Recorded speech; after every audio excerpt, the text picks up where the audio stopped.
गर्ने पनि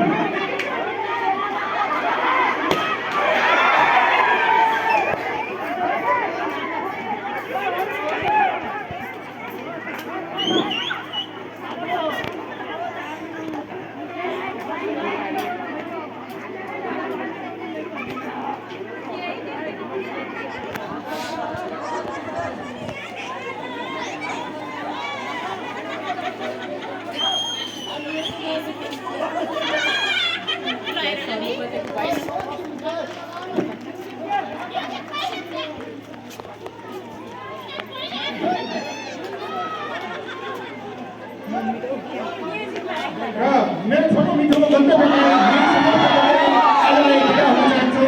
धन्यवाद।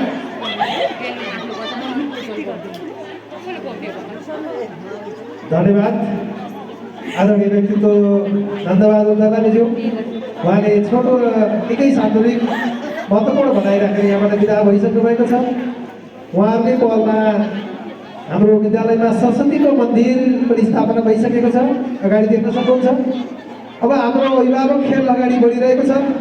सबैको ध्यान अभिभावक खेलतिर भएको हुनाले यतापट्टि धेरै ध्यान आकर्षण गर्न सकिएन। एकछिनलाई अभिभावक खेलतर्फ ध्यान आकर्षण भइदिनको लागि म अनुरोध गर्दछु। सम्पूर्ण अतिथिज्यूहरूले पनि त्यसलाई हेरिदिनुको लागि म अनुरोध गर्दछु।